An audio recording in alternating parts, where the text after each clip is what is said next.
Hi, it's Gwyneth here on a fabulous Feel Good Friday, helping you to feel good about being you. And this week, what I've done for myself is put up the reindeer, put up a little Christmas tree, got my pink flamingo lights. The house lights will be going outside this weekend as well. I'm going to hold off with a Christmas tree for a little while longer. But you know what? Just doing something like that, just to bring a bit of extra sparkle into your day so that you smile at the ridiculousness of having pink reindeer on your bookshelf, whatever. Just do it. Anyway, today is World Kindness Day. And kindness is something that we don't automatically feel. You'll see loads of quotes on social media saying, be kind, be compassionate, you don't understand what the other person is going through, etc., etc. But if you're not in a good place yourself, it can be a big challenge to actually express kindness or demonstrate compassion to other people. Now, yesterday and today, this afternoon, I've been delivering a workshop on how to manage difficult conversations, something that's very current at the moment. And one of the questions that came up was, how do I deliver bad news? Now, particularly in an HR context, there's likely to be news potentially telling people that they're being made redundant or they're being laid off for a few months and then they can come back at some point next year.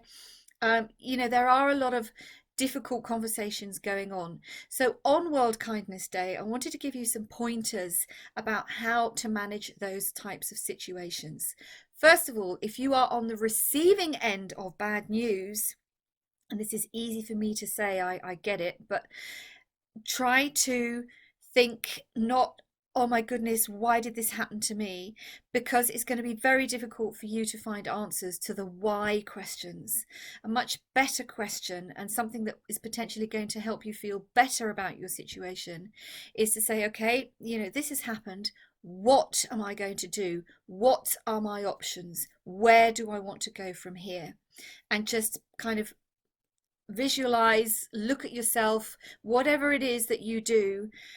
Think about going forwards, taking action, as opposed to, like I said, looking backwards and asking, why did this happen? Because it's very, very difficult to manage that type of news if you are focusing on it even more heavily. There's a great quote from a guy who lived a long time ago, Napoleon Hill, and he says, where attention goes, energy flows. So anytime you are thinking about something negative, your energy tends to continue into that negativity, and then it can be very difficult to pull yourself up again. So if you are on the receiving end of bad news, yeah, it's rubbish, but what do you want to do? Where are you going to go from here? Because you are going to go forward in one way or another.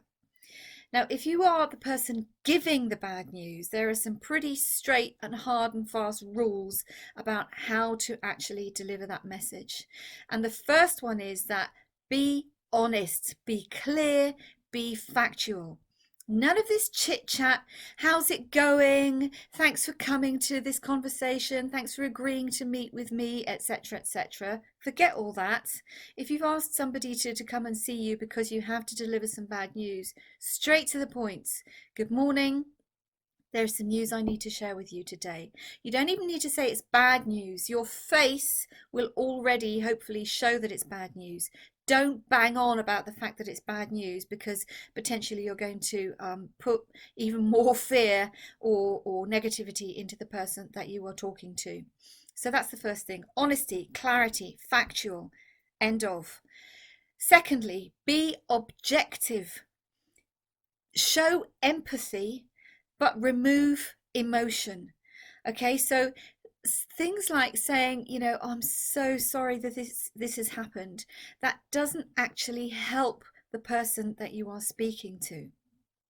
So if you can, to the extent, remain empathetic, but remove as much emotion as possible, it's going to make it easier for that person to process. If you are superimposing your fear, your sadness onto them as well, you're just actually making things worse. So people say it's important, you've got to show that you're understanding. And like I said, empathy, yes, but getting too emotional and digging into what it is they're feeling, no, it doesn't help them in any way, shape or form.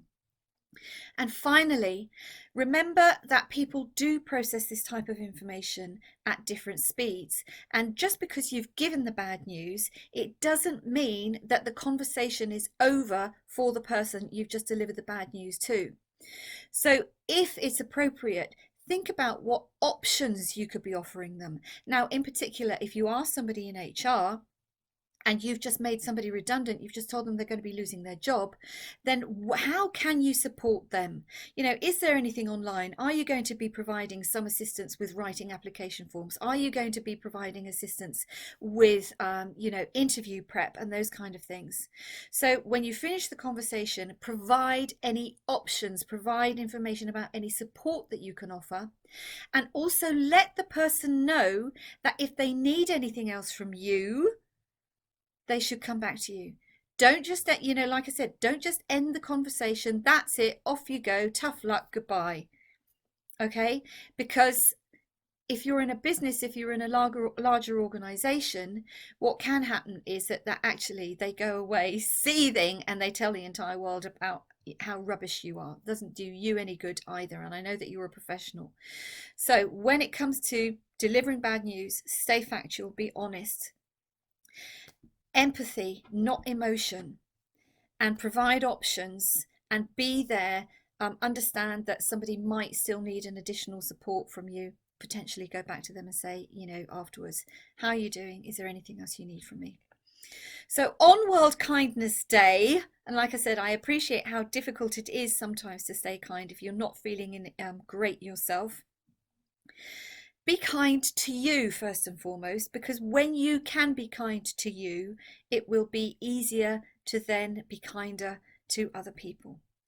And on that note, I wish you a fabulous Feel Good Friday, an amazing weekend. Stay safe, stay healthy. If you enjoyed the video, remember to subscribe. I wish you loads of love. Stay fabulous and bye for now.